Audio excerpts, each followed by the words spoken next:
Ok, alors le cours de ce soir, Bezrat Hashem, c'est en fait sur Pessah, l'idée de Pessah. D'accord, on va essayer de rentrer un peu dans la dimension de Pessah, dans son esprit, et en fait aussi comment c'est relié avec ce qu'on est en train de fêter ce soir, c'est-à-dire Yud Aleph Nissan.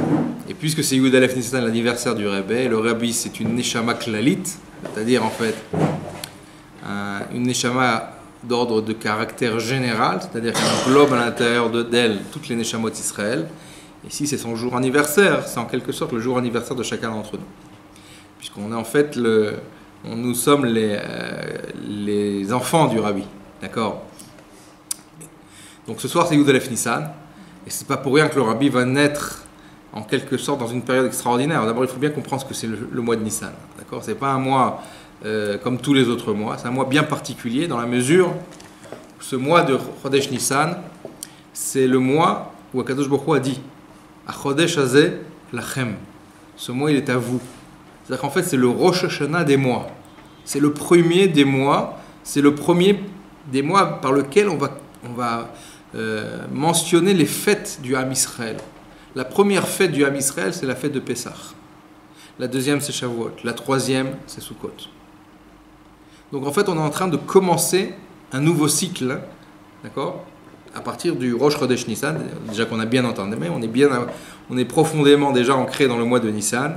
On est arrivé au 11e jour de Nissan. D'ailleurs, tous les jours du mois de Nissan, on lit ce qu'on appelle la paracha des Nessim.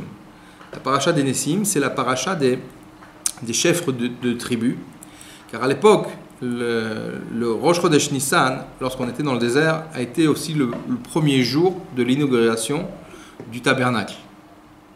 Et en souvenir de l'inauguration du tabernacle qui s'est fait aussi Rosh Chodesh Nissan, d'ailleurs, ok. Alors tous les jours, les Nessiim, les chefs de tribu, apportaient un korban. C'est-à-dire eux aussi, ils ont apporté leur contribution à l'inauguration. Et chaque jour, il y avait un nassi. Il y avait donc un chef de tribu qui apportait son offrande d'inauguration au tabernacle. Aujourd'hui, on est le 11e jour de l'inauguration du tabernacle, et c'est le nassi de la Shevet Asher. Alors Asher, c'est pas très connu, on n'a pas beaucoup l'occasion d'en parler, on est plutôt branché avec la tribu de Yehuda, Shimon, Lévi, Réhouven. Asher, c'est un peu plus loin. Et Asher, expliqué dans la Chassidut, Asher, il avait une particularité. Une des brachot, une des bénédictions que renferme la tribu de Asher, pas loin, c'est la bracha de l'huile d'olive. On disait que chez lui coulait l'huile d'olive. C'est lui qui apportait l'huile d'olive au Beth Amikdash. C'est lui donc qui avait cette bracha. Et l'huile d'olive, c'est quoi? Si la Torah est comparée au liquide, on dit qu'il y a En Maïm et la Torah est comparée donc à de l'eau. Yain, Nirnas Yain Yatsasod, la Torah aussi est comparée au vin.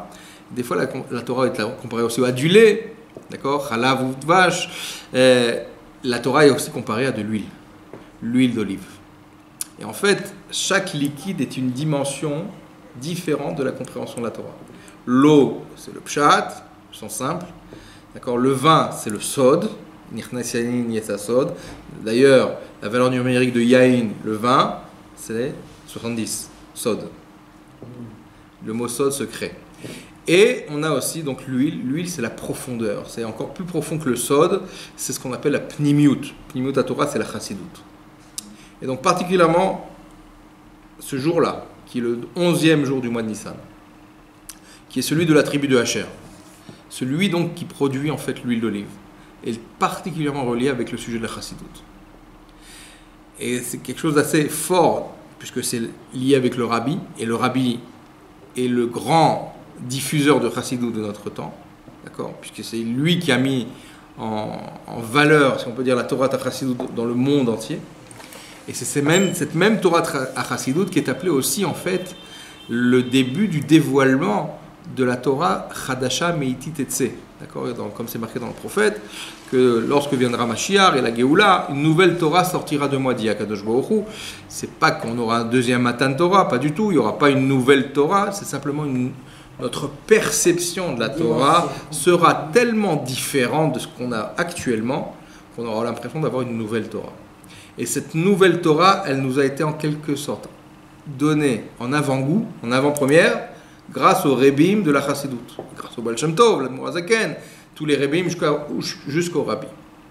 Et c'est en fait la clé, si on peut dire, qui permet d'ouvrir la porte de la Géoula. Puisque comme dit Rabbi Shimon Bar Yochai, que nous sortirons d'exil par l'étude de la partie profonde de la Torah, Berachamim, avec miséricorde. C'est-à-dire que pour atténuer les souffrances de l'enfantement de Mashiach, le médicament employé pour éviter la guerre de Gog ou Magog, et Baruch Hashem, on est déjà après tout ça. Pas comme ceux qui veulent prétendre que ça va se faire, c'est fini.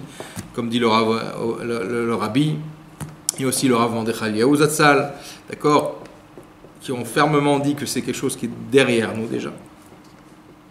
Donc maintenant, le fait d'étudier Chassidut, d'accord, c'est particulièrement relié avec le sujet de Chodesh Nissan. C'est ce qui a marqué en fait dans le Midrash, quand Kadosh Baruch Hu a assisté à la naissance de Yaakov et ses enfants, d'accord, à la venue de Yaakov et ses enfants, il a fixé à ce moment-là le Rosh Chodesh, le Rosh Hashanah de la Géoula, de la délivrance, c'est-à-dire Rosh Chodesh Nissan.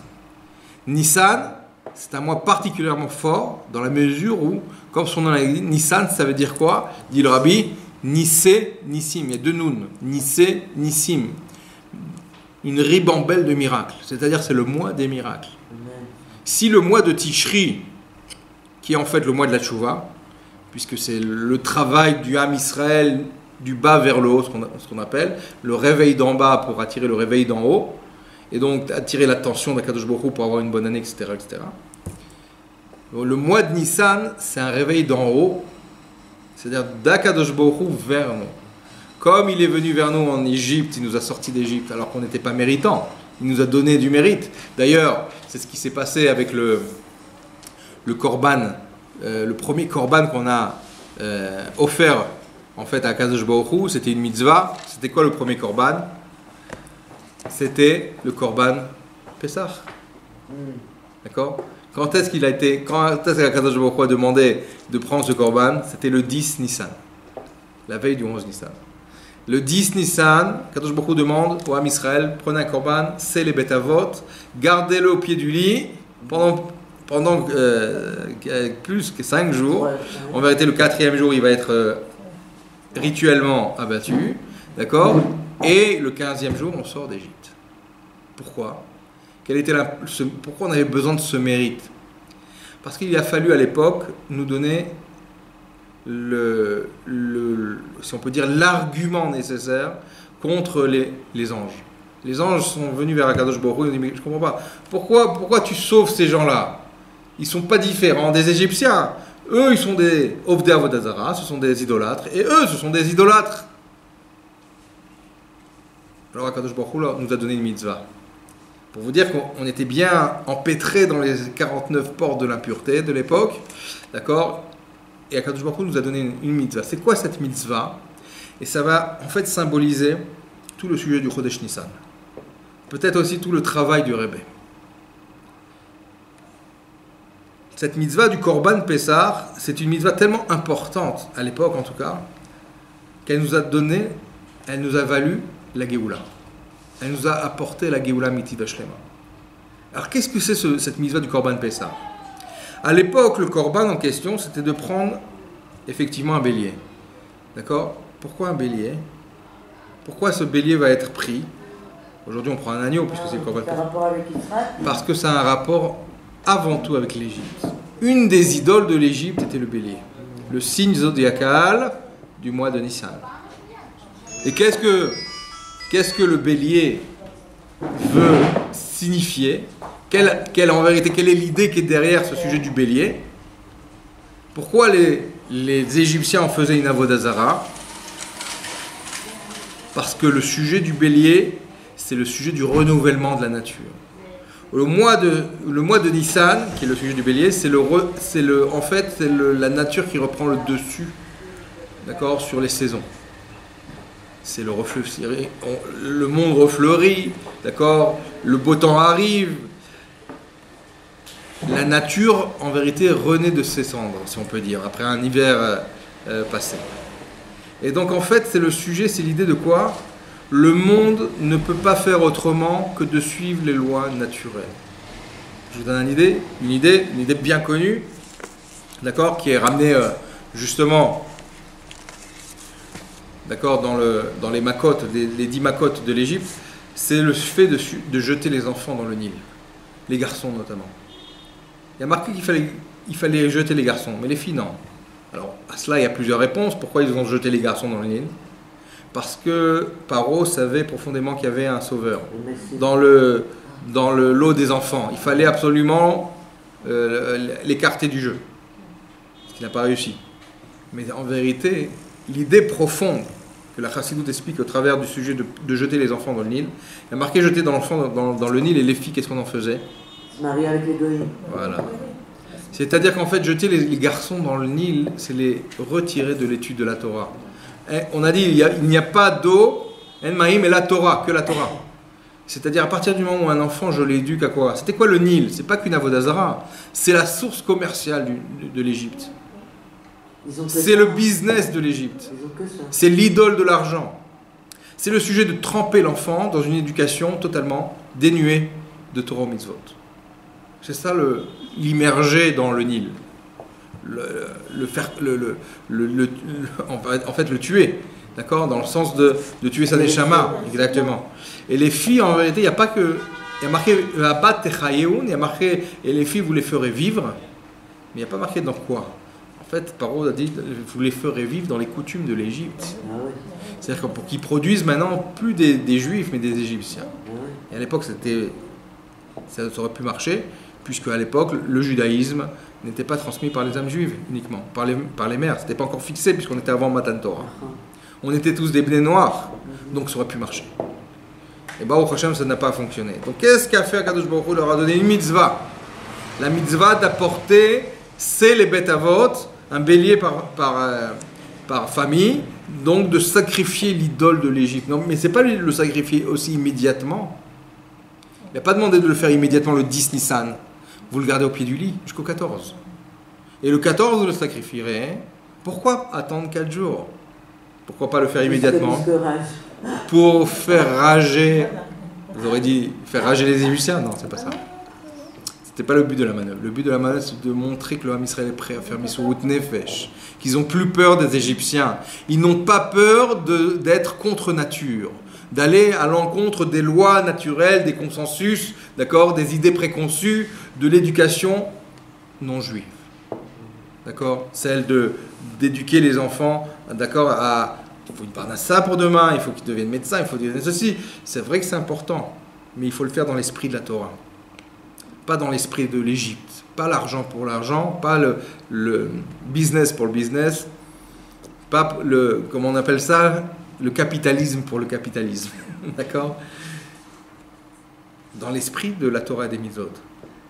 C'est là que vient le lien avec, en fait, Yud Aleph, Nissan. Puisque le travail maintenant, c'est de prendre, en vérité, les lois naturelles, et ces lois naturelles, notre travail à nous en tant que juifs, c'est de montrer le surnaturel qui se trouve à l'intérieur. Parce que le but de la manœuvre, c'est pas de dévoiler la nature des choses, la nature extérieure, superficielle, qui est le côté totalement classique, d'accord, de la nature. Mais le but du juif, le but de l'âme juive, et puisque on se trouve au mois d'Issan, vous savez que il y a une marloquette dans la Gemara qui dit que quel était le moment de la création du monde. Alors il y a une opinion qui dit que c'était Kaf-E, Elul. D'accord? La création du monde, c'était le 25 Elul, puisque Rosh Hashanah, c'est on fait quoi à Rosh Hashanah? La création de l'homme, pas du monde. Donc le but, c'est pour l'homme. Le monde a été créé pour l'homme. Mais pas... Que vient faire l'homme dans ces cas-là? C'est pourquoi il a été créé, pourquoi le monde a été créé pour l'homme et pour le juif en particulier. Pourquoi d'abord l'homme? Parce que l'homme, c'est celui qui va dévoiler le divin au monde. La première activité d'Adam Arishon, ça a été de quoi? Ça a été de montrer au peuple de l'époque, c'est-à-dire les animaux, il n'y avait que des animaux, d'accord? C'est de leur montrer en fait à qui il faut s'adresser, qui il faut reconnaître, qui il faut remercier d'abord. Première chose, dévoiler en vérité l'origine vitale de chacun. Chacun sait, oui, je sais que j'ai été créé par le bon Dieu. Alors reconnais-le. Premier pas. Donc dévoiler le divin au travers de la nature. Ça, c'est le travail de l'homme. Maintenant vient Rosh Chodesh, la marloquette, c'est-à-dire que l'autre opinion, qui dit non, c'était pas Kaf et Elul, c'était Kaf et Adar, le 25 Adar. Ce qui veut dire que l'homme aurait été créé quand Rosh Chodesh Nissan. Donc c'est Rosh Chodesh Nissan la création de l'homme. Ah, ça change tout le jeu. C'est intéressant, puisqu'une marloquette dans la Gemara, c'est pas deux opinions, comment dirais-je, au hasard. Zé veze divrei Elokim chaim. L'un et l'autre sont les paroles du Dieu vivant. Ça veut dire que même si concrètement, dans la Metsiout, ce qu'on appelle, concrètement parlant, le monde a été créé effectivement le 25 Elul, et Rosh Hashanah vient fêter la création de l'homme. Mais voilà que l'autre opinion, qu'est-ce qu'elle vient de m'apporter alors? Le Rabbi explique que l'autre opinion vient nous dévoiler qu'en fait, le moment où le monde a été créé, Bemar Shava, dans la pensée de Dieu. On dirait, mais quelque chose qui ne va pas, la pensée de Dieu. C'est quoi ce décalage entre la pensée et l'action? Le bon Dieu pense le Kaf et Hadar, 6 mois plus tard il agit. C'est pas un homme. C'est immédiat chez la pensée. Alors ça veut dire quoi? Ça veut dire que c'est vrai que chez Akadosh Baruch Hu c'est immédiat, mais en fait le sujet du Rosh Hashanah de la pensée, c'est-à-dire que ça veut dire le Rosh Hashanah de la pensée profonde, de la volonté profonde d'Akadosh Baruch Hu. Le but de la création du monde, c'est pas le monde matériel dans son enveloppe telle qu'on la connaît, c'est de dévoiler la dimension profonde de ce qu'il renferme, c'est-à-dire le divin. Et qui a été nommé pour ça? Rosh Chodesh Nissan, Yaakov ou Vanav, Yaakov et ses enfants. C'est-à-dire que la volonté profonde de la création du monde, c'est nous, le Ham Israël. On vient dévoiler la volonté. Donc, ça veut dire... Et qu'est-ce qu'on vient de dévoiler dans ces cas-là? Pas une dimension naturelle, la dimension surnaturelle. Si on a toujours rêvé d'avoir des super-pouvoirs ou d'être surnaturel, ben sachez qu'en fait, on l'est depuis notre naissance. On est ceux qui doivent dévoiler la dimension surnaturelle. Et ce pouvoir nous a été donné quand? Rosh Chodesh Nissan. Nissé, Nissim. On dépasse l'ordre de la nature. C'est le moment des miracles. C'est les 10 Makot. C'est l'ouverture de la mer Rouge. C'est ce qu'on est en train de fêter en fait. On est en train de se préparer à renouveler en nous ces forces surnaturelles qu'on a trop tendance à oublier. Et on a la date exacte de l'ouverture de la mer? Eh oui, c'est le 7e jour de Pessah. Qu'est-ce qu'on fait à Pessah le 7e jour? Kriyat Yam Souf. Eh oui, ils sont sortis le 15, 7 jours après, c'était l'ouverture de la mer. Donc, en fait, Kadosh Baruch Hu nous invite à fêter quoi? La dimension surnaturelle qui est en nous. Renouveler ces forces oubliées, renouveler et faire renaître en nous ce qui est déjà existant, en fait. C'est cette âme divine qui était une partie de Dieu, une partie infinie d'Akadosh Baruch Hu. Vous vous rendez compte ce que ça veut dire? Développer quelque chose qui est infini en nous, qui est déjà présent, c'est l'étincelle divine. Souvent, on a tendance en fait à s'écarter du sujet, d'accord? D'oublier qui on est. Vous savez, dans la Chassidut, on explique souvent le sujet du bitoul. Le bitoul, c'est l'annulation. L'annulation à Kadosh Baruch Hu, d'accord? Donc ça veut dire quoi, je m'annule? Si je vous pose la question, ça veut dire quoi, s'annuler à Dieu? Ça veut dire sentir que quoi? Je suis zéro, rien? Non, c'est la séparation. On est petit. On a une tendance des fois à se mépriser à cause de ça. Non, moi, tout c'est la date qui est au-dessus? Voilà. Et qui c'est qui est au-dessus de moi? Voilà. Donc moi, je suis. Donc il n'y a rien d'autre que lui. Et donc moi, je suis rien. Non. Pourquoi? Parce que je suis une étincelle de Hachem. Je ne peux pas être rien. Je suis une étincelle de Hachem. Mais bitoul, ça veut dire s'annuler, non? Non. C'est annuler le yesh. Et alors? Pour arriver au Haï. C'est-à-dire? C'est-à-dire arriver à lui. À faire en sorte qu'il n'y a que lui. Donc je ne suis plus. Si en quelque sorte, c'est ça. Si on arrive à lui, à la vague de Hachem, à son... Myriam, vous êtes sur le chemin, vous êtes sur la bonne voie. Mais continuez votre pensée. C'est très bien. Parce que souvent dans la tête de beaucoup de gens, et surtout dans dans le monde Chabad, lorsqu'on parle de bitul hayesh, annulation de soi, d'accord, c'est-à-dire en fait se considérer comme inexistant, et Akadosh Baruch Hu est tout, ce qui est vrai, tout est Dieu, et moi je m'écarte pour laisser la volonté de Dieu se dévoiler. Mais il y a une nekuda que vous êtes en train d'évoquer en fait, consciemment ou inconsciemment, et qui est juste, c'est qu'en fait Dieu, c'est chacun d'entre nous. Ben oui. Et comment? Parce qu'on est tous une partie du Dieu vivant. Dans nous, il a mis à l'intérieur de lui une partie de lui. Donc quand je dis que je fais bitou, l'abstraction de moi-même, c'est pour redéfinir le vrai moi qui est en moi. La vraie existence qui est en moi. L'unique existence, c'est lui, Akadosh Baruch Hu. Mais je suis une partie de lui. C'est-à-dire que quand est-ce que je dévoile que je suis une partie de lui? Effectivement, quand je pratique Torah Mitzvot comme il faut. C'est à ce moment-là que je deviens le chauffard de Dieu, le véhicule de la divinité. Voilà, le char céleste, un peu comme les Havot. Et ça, c'est le projet auquel le Rabbi vient nous inviter à atteindre. C'est un projet que l'on peut atteindre. Alors évidemment, chacun à son niveau, le tzaddik à son niveau, le bénoni à son niveau. On est dans la majeure partie du Ham Israël, on est destiné à devenir des bénonis du Tanya, c'est-à-dire des gens qui, malgré qu'ils ont un Yetzirara, un ego, etc., malgré tout, ils peuvent aussi être le char de la divinité. Leur travail s'appellera aussi un travail émet. Et c'est ce que la Chassidoute, en fait, vient nous transmettre. La dimension de l'éternité, du surnaturel qui est en nous, qui existe, qui est déjà présente. Donc être batel, s'annuler, ça ne veut pas dire s'écarter, ne vouloir rien, et ça vous l'avez très bien compris, d'accord? Mais je tiens à le dire parce qu'il y en a beaucoup qui pensent comme ça, que batel, ça veut dire je suis rien, je vaux rien, il n'y a que Dieu. C'est pas vrai, je vaux beaucoup. Chaque juif est une valeur, d'accord, énorme aux yeux d'Akadosh Baruch Hu. Comme vous venez de lire, pour les femmes, Bat Meler, pour les garçons, Bni Bechori, pour l'âme Israël, Bni Bechori Israël. On est quelque chose de chashuv aux yeux d'Akadosh Baruch Hu, donc on ne peut pas se dire qu'on est rien. Rien, c'est pas du vrai bitoul.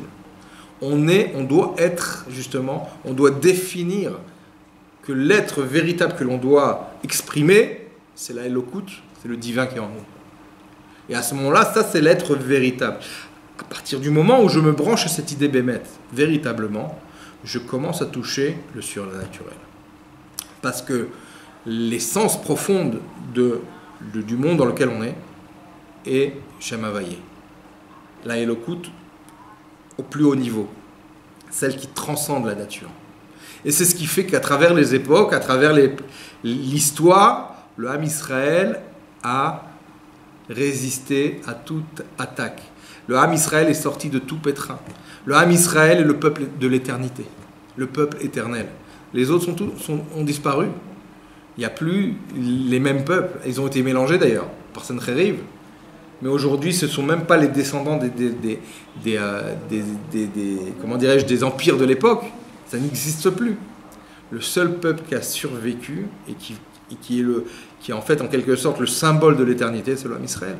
Parce qu'à l'intérieur de lui se trouve cette dimension du surnaturel, la Elokut. Et ça, c'est le travail du Rabbi. Le travail du Rabbi, c'est de montrer que rien, un juif ne peut jamais en fait être enseveli par la galoute. Aucun juif n'est perdu. L'onidar mimeno didar. Personne n'est écarté. Et tout le monde peut revenir. Et à cela, il y a une belle histoire avec le Rabbi que ma fille Nechamadina m'a transmis. Comment? C'est pas un souhait que Hachem donne à certains de faire tchouva.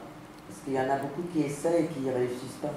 Alors c'est pour cela, c'est le but de ce shiur-là. C'est qu'en fait, on peut et on a les forces. Simplement, il faut commencer à y croire. C'est commencer en fait à être conscient.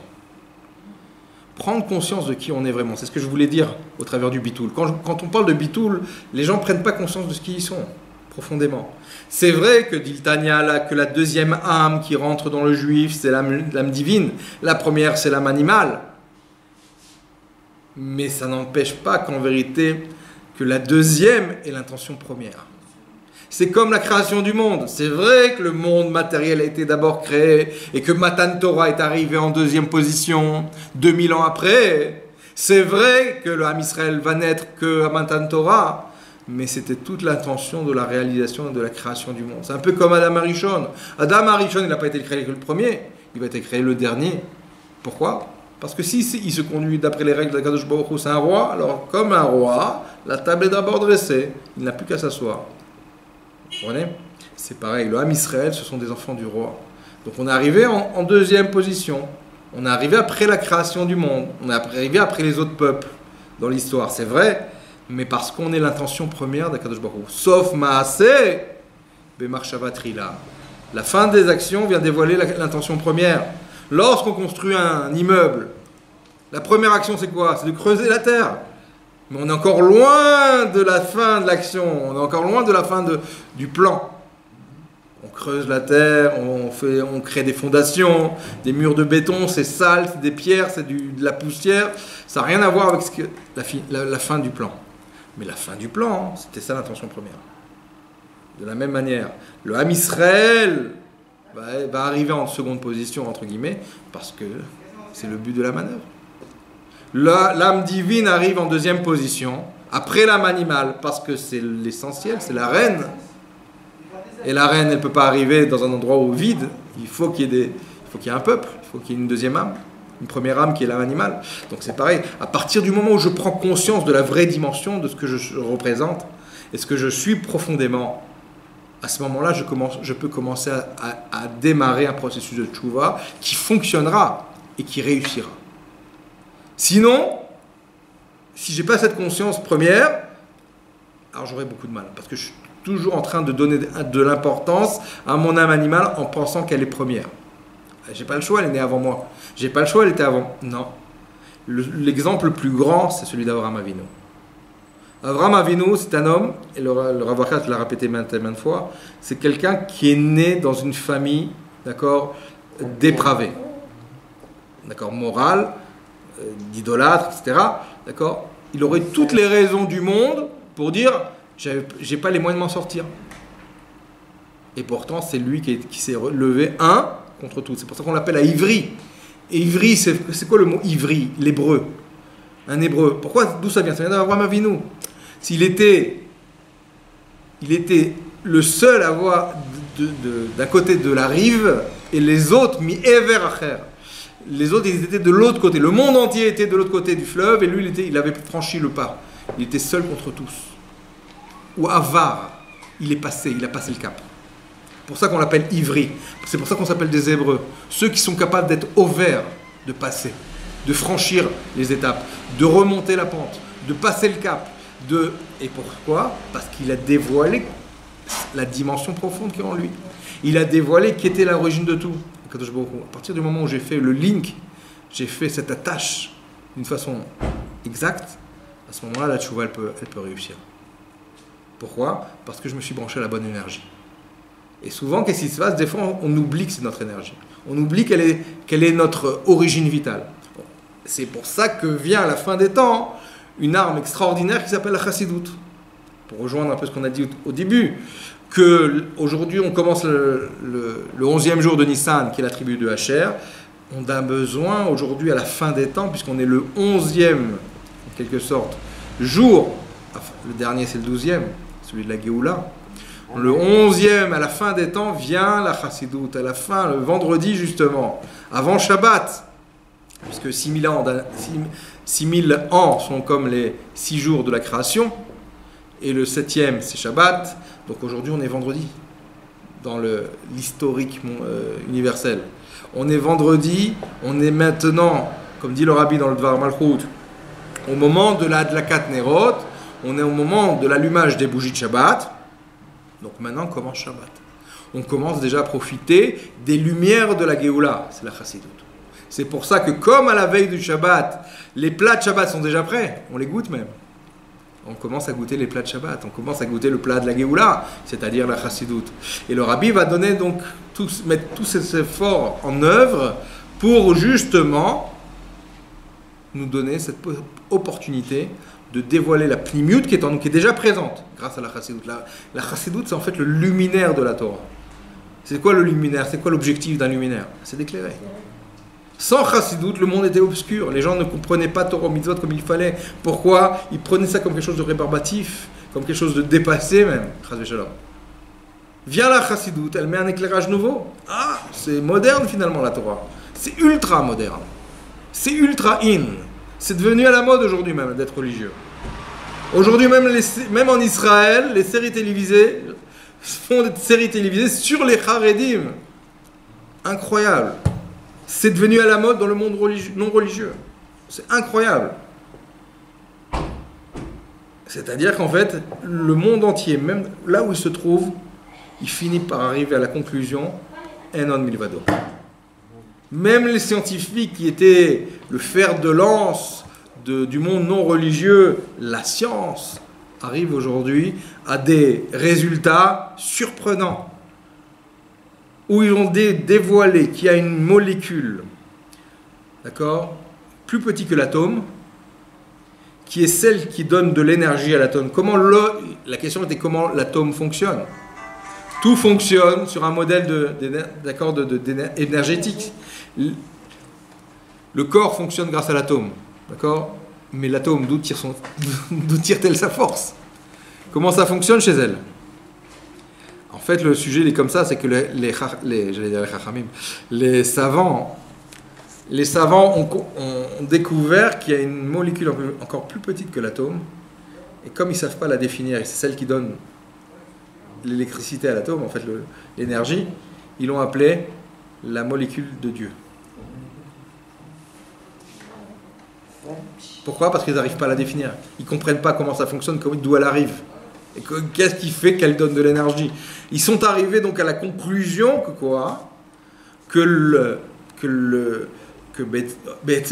profondément, le monde et même la matière n'est que lumière. C'est-à-dire que même les scientifiques arrivent aujourd'hui en quelque sorte, à plier les genoux et dire on reconnaît que le monde a été créé à partir du spirituel.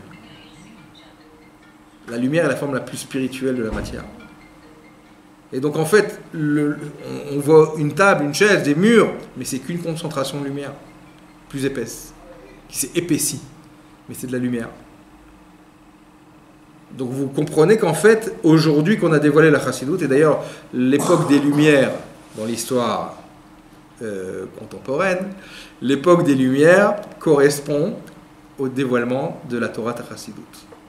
Au même moment où la Torah Chassidoute va naître, c'est l'époque des Lumières qui va commencer aussi à naître. C'est-à-dire qu'en fait, il y a une corrélation entre le dévoilement de la partie profonde de la Torah et la partie profonde en fait de la création, commencer à se dévoiler par l'électricité notamment. Ça va être le début d'une nouvelle ère, l'électricité. C'est la radio, c'est la télévision, c'est tout le modernisme d'aujourd'hui tient sur ça d'ailleurs, ce dévoilement de l'électricité.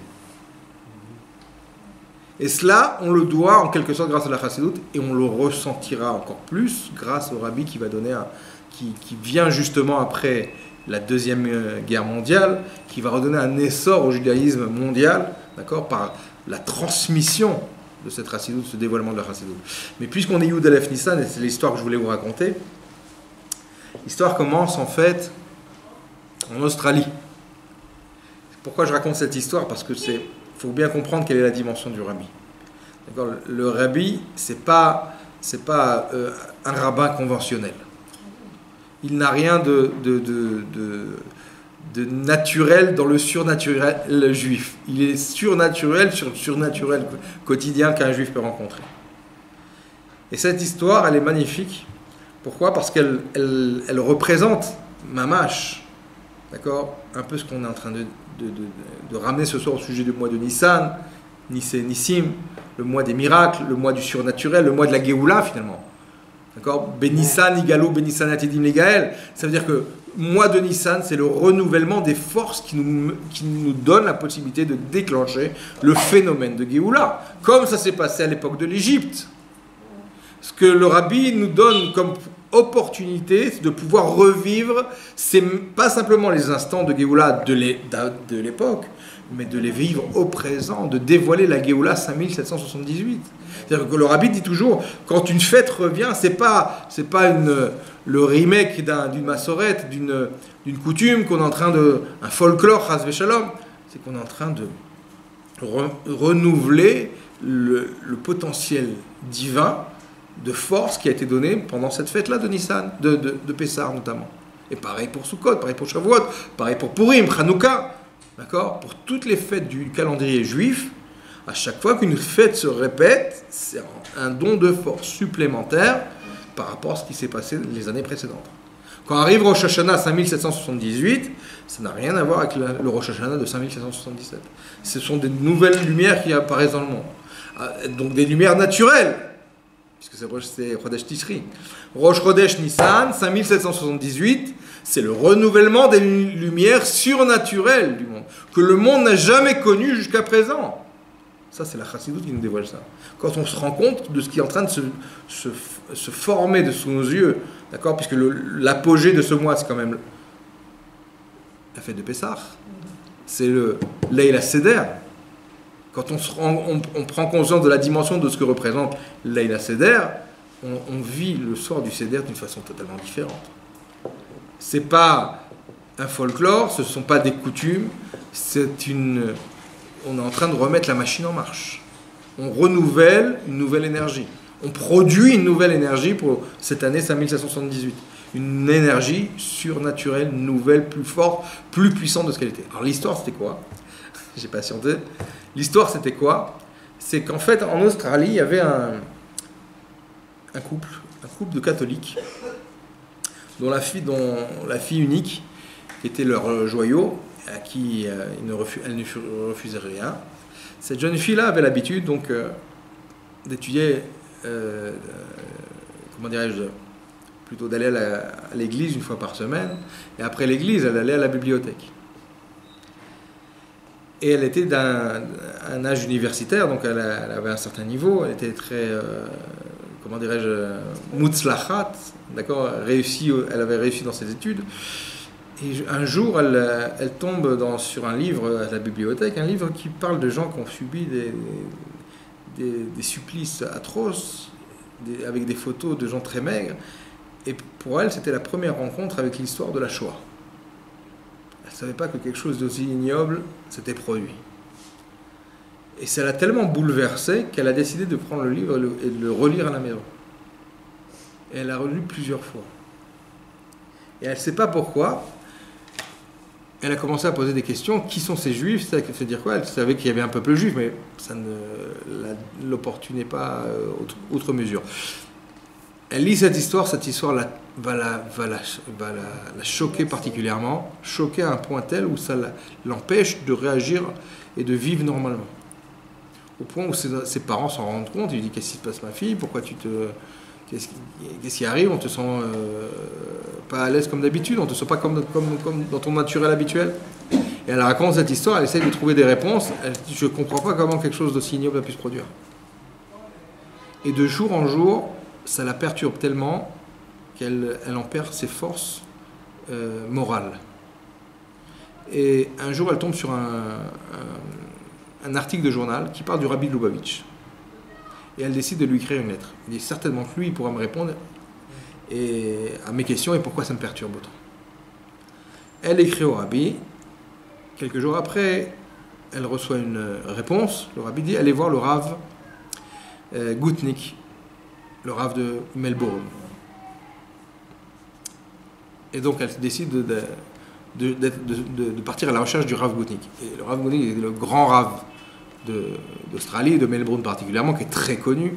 Et donc elle n'a pas eu beaucoup de mal. La première fille juive qu'elle a rencontrée, elle lui a demandé si elle connaissait le Rav Gutnik, elle lui a indiqué l'adresse, et elle se retrouve donc devant sa maison. À ce moment-là, elle commence à avoir des soupçons, enfin des doutes surtout. Pas des soupçons, mais des doutes. Est-ce que ça se fait d'aller voir un rabbin? Est-ce qu'il m'écoutera? Est-ce qu'une fille chrétienne sera l'intérêt pour lui de la recevoir? Mais elle commençait à pratiquement partir même en arrière, et jusqu'au moment où la porte s'ouvre. Le rabbin Gutnik, se dressant devant la porte, dit: oui, est-ce que je peux vous aider? Et elle dit: je voudrais rencontrer le rabbin Gutnik. Il dit: c'est moi, rentrez. Ils commencent à discuter, Et elle lui montre la lettre du rabbi, il m'a envoyé chez vous, et lui commence à poser des questions, qui sont vos parents, d'où ils viennent, peut-être, rien de particulier, c'est des Australiens, chrétiens, de pure souche.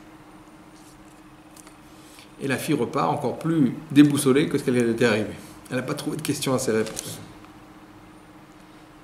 Mais quand même, pour le Rav Goutnik, le fait que le Rebbe lui envoyait cette fille chrétienne, ça l'a quand même gêné. Et il a décidé de partir en enquête, d'aller rencontrer les parents, directement. Il rencontre les parents, et les deux lui affirment que ce sont des chrétiens, fils de chrétiens. C'est pas possible, le Rabbi se trompe pas.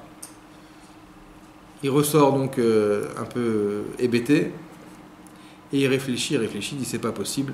Il décide de retourner voir les parents. Le Rabbi ne se trompe pas. S'il me l'a envoyé chez nous, c'est qu'il y a quelque chose. Mais avant cela, un peu de temps est passé, et tout d'un coup, il reçoit une lettre du Rabbi. Et le Rabbi lui répond aux questions que le Rav Goutnik lui avait posées. Et à la fin, il écrit une petite phrase sur ces mots en disant « Qu'en est-il de la jeune fille juive ?» Le Rav Goutnik comprend tout de suite. Il appelle le Rosh Yeshiva de Melbourne, dont je ne me souviens pas le nom, et ils décident ensemble d'aller partir chez les parents. Voyez-vous pas que quand ils arrivent chez les parents, c'est les voisins qui les accueillent, ils disent on est désolé, mais la fille est à l'hôpital. Elle est dans un état très critique, son état s'est aggravé depuis, son état moral, au point où elle est en sakanat nefashot, elle est en danger mortel. Ils décident de vite partir à l'hôpital, où ils rejoignent les parents et la jeune fille. Et à ce moment-là, rencontre inopportun pour les parents, très content de voir les rabbins arriver. Et la mère de la jeune fille prend le Rav Goutnik en aparté. Écoutez, rabbin, je voudrais vous confier quelque chose, je suis juif. Et elle lui raconte qu'en fait, elle vient d'une famille orthodoxe religieuse, Haredi, d'Angleterre, et qu'elle a fui la maison étant jeune. Et elle a voyagé jusqu'en Australie, où elle s'est convertie au christianisme. Et ils lui ont proposé un mari qui était donc de la même confession. Et ils se sont mariés. Et depuis qu'elle a découvert ce livre sur la Shoah, sa vie a changé. Écoutez, si vous pouvez sauver ma fille, ça ne me dérange pas que vous lui dites qu'elle est juive, mais je ne sais pas quoi faire avec mon mari. Et le Rav Goutnik lui a dit, écoutez, allez annoncer à votre fille qu'elle est juive, moi je m'occupe de votre mari. Et c'est ce qu'ils ont fait. Et donc le Rav Goutnik s'adressait à son mari, lui expliquant le cas, que finalement leur fille est juive, d'après la loi.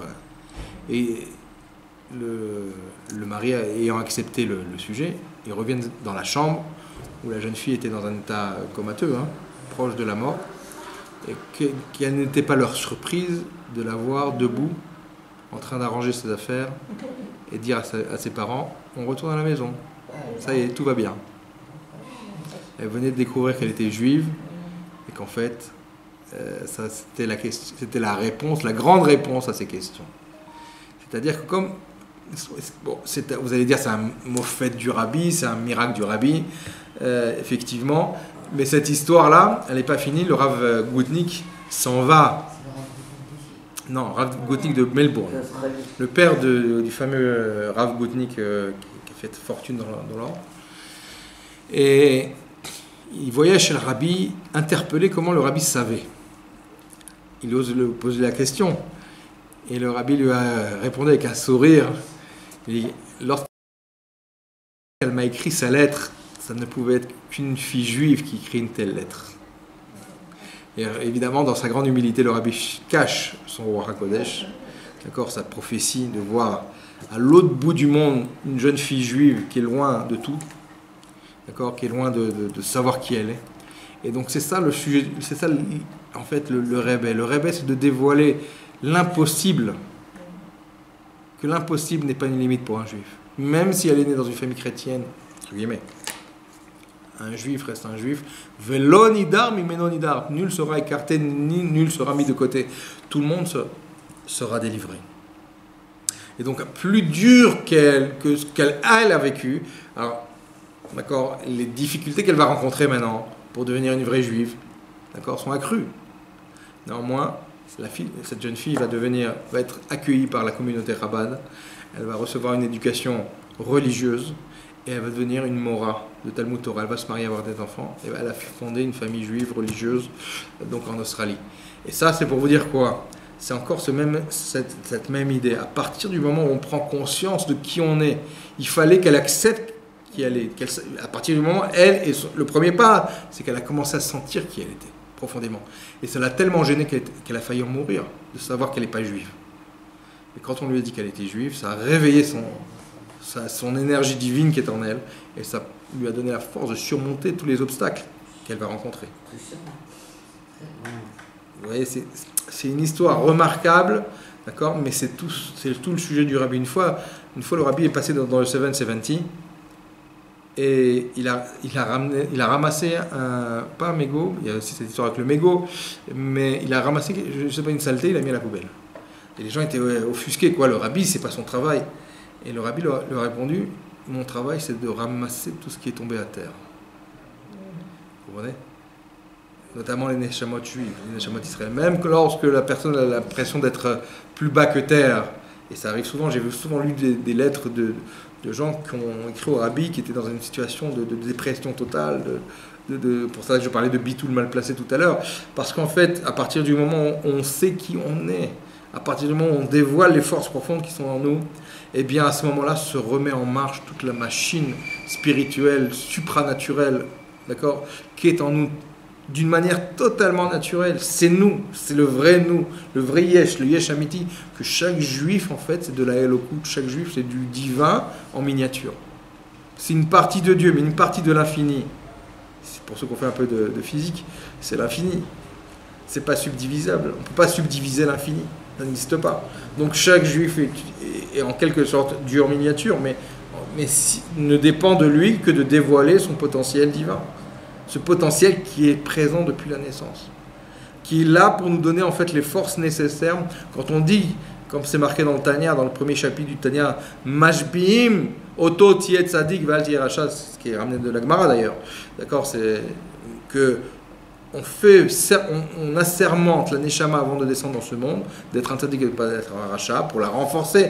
Mashbi'im, c'est aussi le même lettre que le mot savea, masbi'im, c'est-à-dire on le rassasie de force. Il y a plus qu'il n'en faut à l'intérieur de nous pour faire le pas, pour faire le saut. Et ça, c'est la fête de Pessah. La fête de Pessah, c'est la fête du saut. Se faire un bond, sauter, ça veut dire passer d'une étape à une autre qui n'a aucun rapport. Il peut y avoir un ravin au milieu, on a fait le bond. On a franchi une étape qui n'a aucun rapport avec l'étape précédente. C'est pour ça que la fête de Pessah s'appelle aussi Zman Cherutenu, la fête de la délivrance. Ça veut dire quoi Zman Cherutenu ? En fait, dans la Torah, la fête de Pessah s'appelle sous deux noms. Zman Cherutenu ve Chag Hamatzot. Dans la Torah, il n'y a pas marqué Chag HaPesach. Il n'y a pas marqué. Chag Cherutenu. Alors, pourquoi elle a deux noms, ces deux noms-là ? C'est aussi Chag HaAviv, Chag HaAsif. Non, pardon, ça c'est Sukkot. Mais on l'appelle aussi. Mais surtout, c'est Chag Cherutenu et Chag Hamatzot. Parce qu'en fait, dans ces deux langages, il y a deux dimensions. Chag Cherutenu, ça veut dire quoi ? La fête de notre délivrance. Si on a parlé d'une dimension supranaturelle, etc., il faut maintenant la concrétiser, il faut la matérialiser, il faut la traduire dans l'action. D'accord ? Ça veut dire quoi que je suis surnaturel ? Ça veut dire que je possède à l'intérieur de moi le pouvoir de me délivrer, l'ishtacher. Chag cherut, cherut, ça veut dire quoi en hébreu cherut ? Liberté. Pas la liberté hollywoodienne, la liberté, la vraie. Celle qui est la nôtre, celle qui est en fait de renouer avec le vrai moi profond. Cherutenu, ça veut dire shichur, délivrance.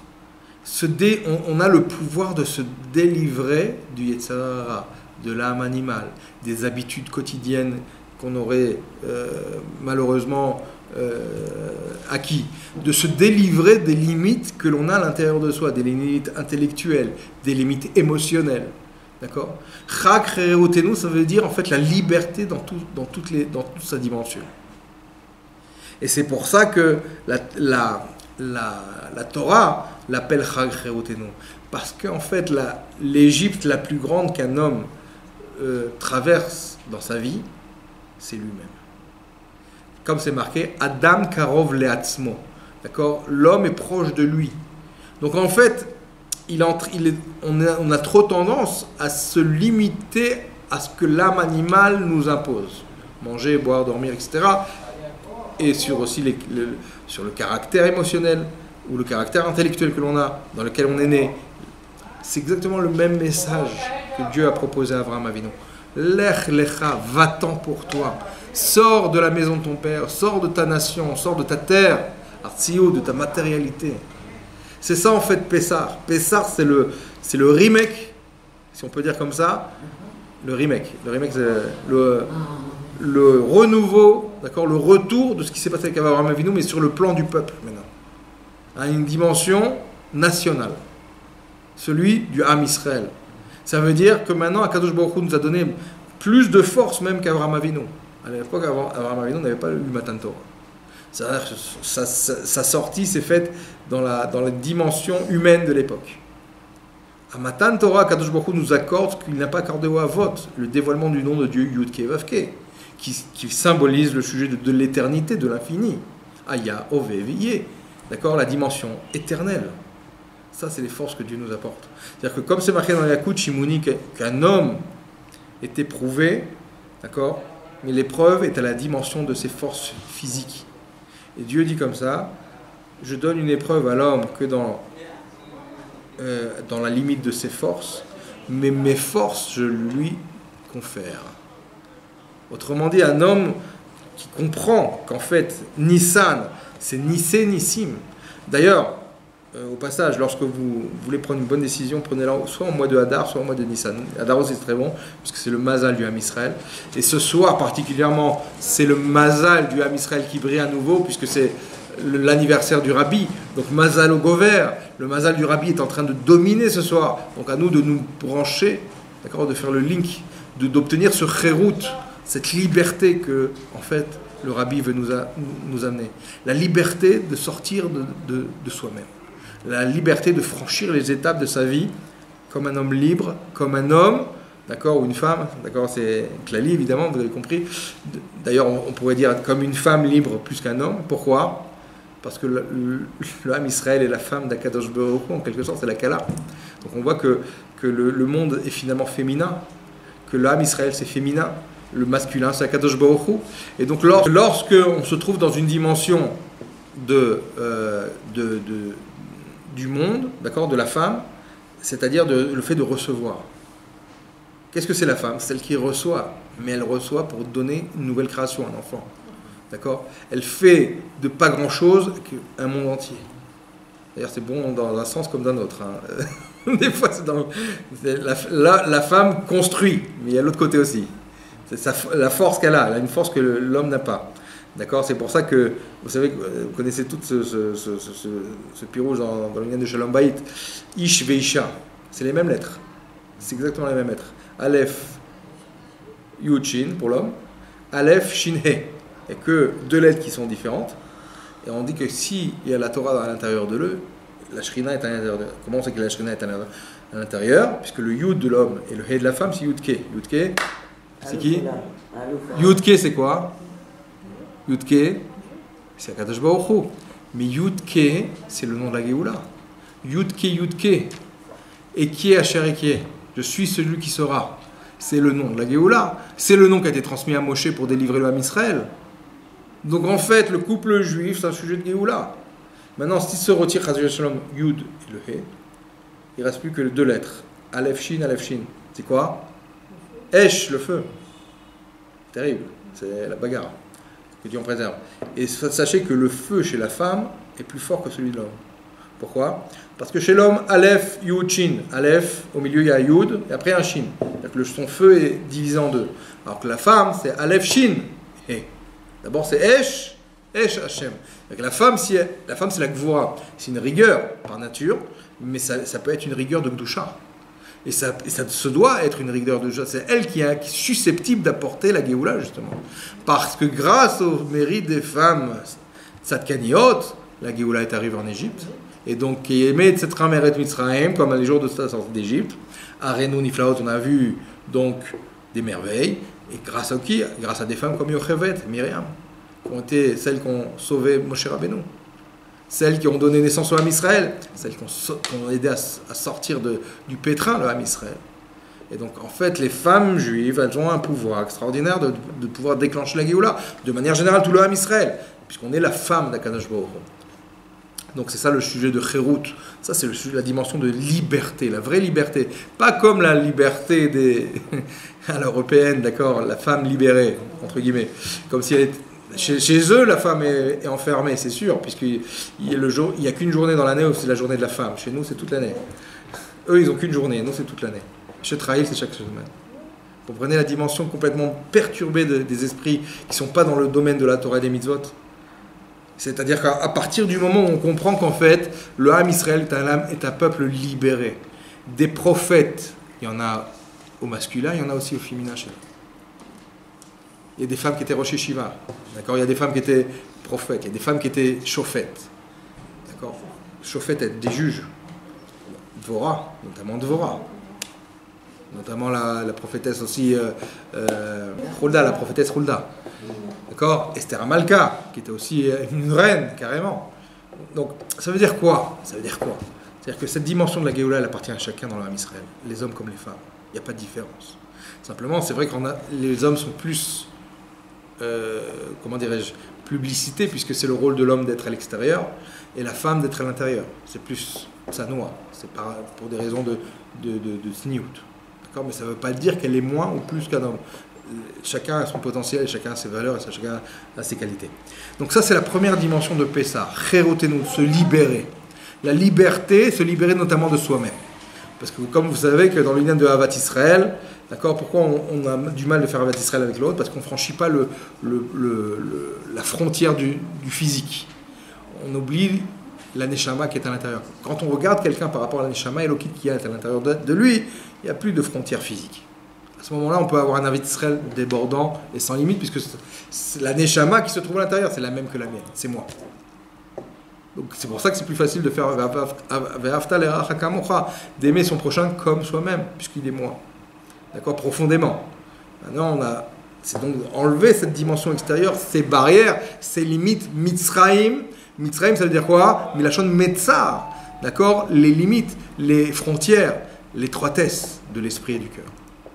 Donc ça, c'est encore une dimension que nous apporte la fête de Pessah, cette liberté de sortir de notre étroitesse. Deuxième nom de Pessah, c'est quoi le deuxième nom de Pessah? On a dit Chag HaMatzot. La fête des... Alors là, pourquoi on appelle Chag HaMatzot? Parce que, comme la Torah s'adresse, pas qu'à des tzadikim, mais aussi à des gens comme nous, qui ont un Yetzer Hara, et un Yetzer Tov, qui ont donc un combat à l'intérieur. Le grand combat qui est à l'intérieur de nous, c'est quoi? C'est Chag HaMatzot. Pour arriver au Chérout, pour arriver à la liberté, et c'est tout à fait le sujet de Pessah d'ailleurs. Regardez bien, on parle d'être surnaturel, de sortir de ses limites. Et pourtant, comment on va appeler la soirée de Pessah? Leila Seder. D'être organisé justement. Tout est ultra organisé. 15 étapes, Kadesh, Shouchat, Karpat, etc. D'accord? On doit manger des kazetim de matzah.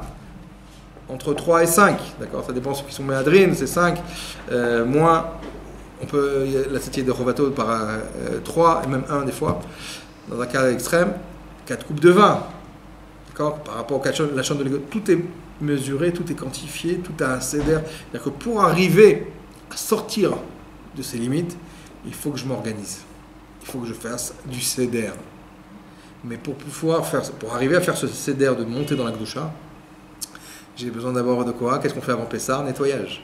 Bio Chametz. C'est là pour arriver à la matzah. C'est quoi Bio Chametz? C'est la matzah. La matzah, elle est dénuée de tout le vin, de tout Chametz. Pourquoi? Elle a été créée comment la matzah? C'est quoi la matzah? C'est le pain de la pauvreté. Pourquoi on l'appelle le pain de la pauvreté? Pas parce qu'ils étaient pauvres. Pas parce qu'ils n'ont pas eu le temps, comme on croit. Parce que le temps, ils nous en ont eu. Si on réfléchit bien, ils ont eu le temps. Ben oui. Paro arrive à minuit, sortez de mon peuple. Moshe dit, du calme, on ne sort pas avant demain matin midi. Pas avant demain après-midi. Ah bon? Midi. Le bon Dieu nous a dit, on reste jusqu'à la maison jusqu'au matin.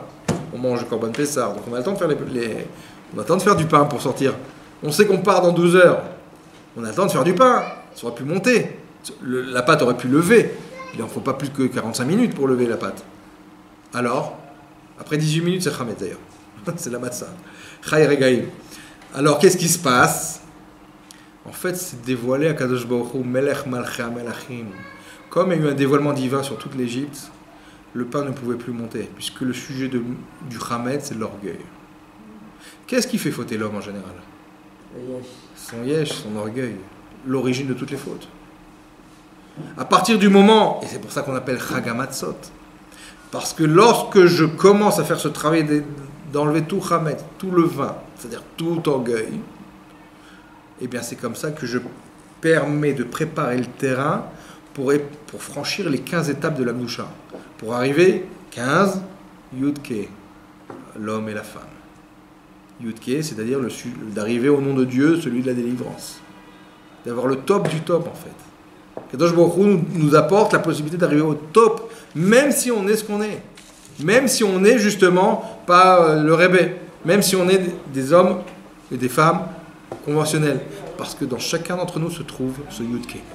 Il faut le dévoiler, il y a des étapes à franchir.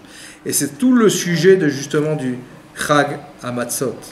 D'accord? De manger justement de la matzah qui n'a pas d'orgueil, qui n'a pas de chametz, d'accord? C'est-à-dire commencer à retirer ce qui m'empêche d'évoluer. Il y a marqué comme ça que lui et moi ne peuvent pas habiter dans le même endroit. C'est-à-dire quoi? Lui c'est l'orgueil.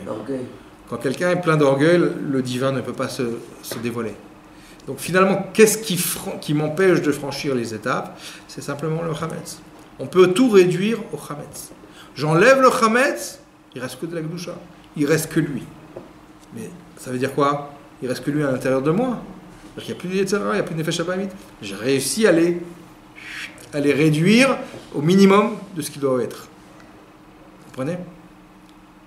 Et ça, c'est le sujet de Pessah. Donc là, dans Pessah, on a deux dimensions. On n'a pas que la dimension qui nous fait rêver, celle de la liberté, mais on a aussi des solutions. On a aussi la clé de cette porte de la liberté. La clé, c'est la matzah. C'est pour ça que le sujet de Pessah, c'est de profiter justement de manger de beaucoup de matzah à Pessah. Pourquoi? C'est le pain de la Emouna et le pain de la Refoua. Puisque tout ce qui nous pose des problèmes, c'est l'orgueil. À partir du moment où je mange du pain qui est dénué de chametz, je prends à l'intérieur de moi, finalement, j'injecte à l'intérieur de moi de la Elokut. C'est la première et l'unique mitzvah qui se consomme. Il n'y a aucune mitzvah qui se consomme. Il y a une mitzvah de Oneg Shabbat, mais ce n'est pas manger, c'est de se faire plaisir. Là, c'est la seule mitzvah où on a une mitzvah de manger d'oraïta, minatora, qui se transforme en Emouna et en Briout. C'est la matzah. C'est le moment où on recharge nos batteries pour toute l'année.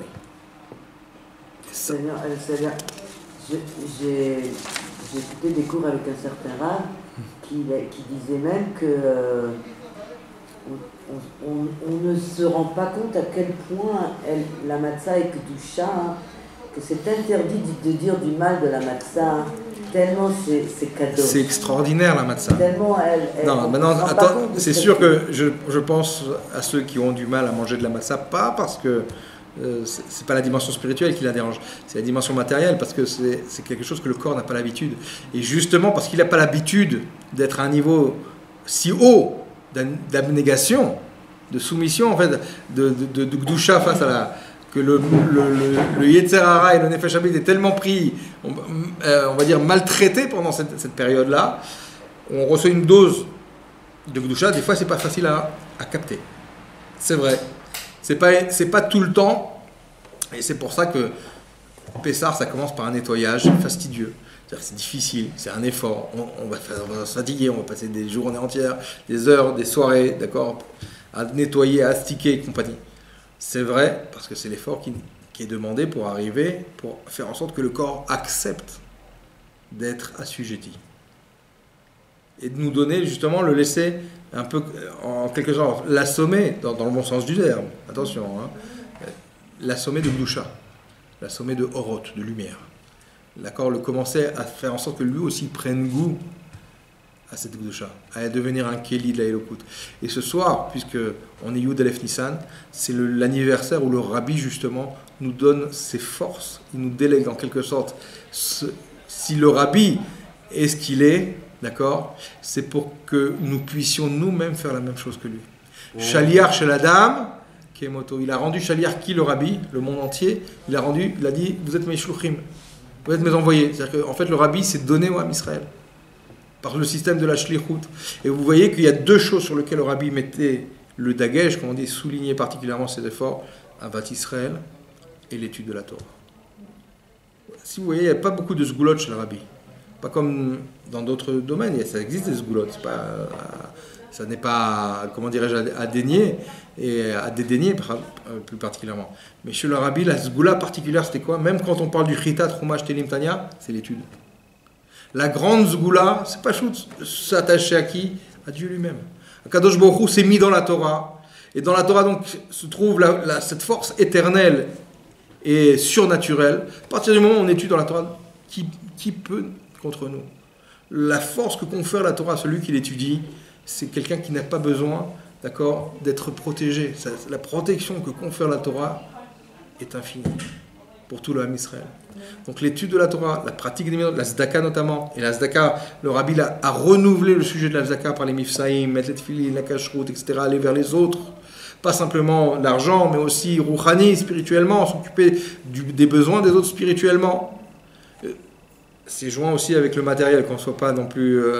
d'autres pourraient dire, ah c'est bon, alors je suis pas tour, je fais de la tzedaka spirituelle, j'ai pas besoin de me soucier que l'autre. Non. Le Rabbi appelle ça intensifier le sujet de Kimcha d'Episra, d'aider les autres, de donner pour que d'autres aient les matzot chez eux à la maison, qui de quoi faire, de passer honorablement Pessah. Et grâce à cela, justement, grâce à ces deux choses, particulièrement le sujet de Avat Israël, le sujet de l'étude de la Chassidut, puisque c'est le 11e jour du mois de Nissan. 11, c'est aussi le 11e mois. Le 11e mois, c'est quoi? C'est Jvat. Jvat, c'est le jour Yud Jvat, Yud Alev Jvat, le 11e jour de Jvat, le Rabbi devient Rabbi. Lui qui est né dans le 11e jour de Nissan, de Shevet Asher, il va être intronisé dans son rôle de Rabbi le 11e mois de l'année, le mois de Jvat. Donc on revoit encore là cette même dimension qui va accompagner le Rabbi toute sa vie finalement. C'est-à-dire ce sujet de faire de ce monde une demeure pour Akadosh Baruch Hu, de dévoiler la profondeur que renferme le monde. C'est quoi? C'est la Elokut. C'est la Pnimiut, la profondeur de chacun d'entre nous. Et ça, c'est la Chassidut qui nous le donne. Donc, Bezrat Hashem Shenitzke, par le mérite du Rabbi, qu'on soit méritant de sortir d'exil Berachamim, d'accord? Et que Benissan Igalou ou Benissan Atidin Legael. Toda Rabba.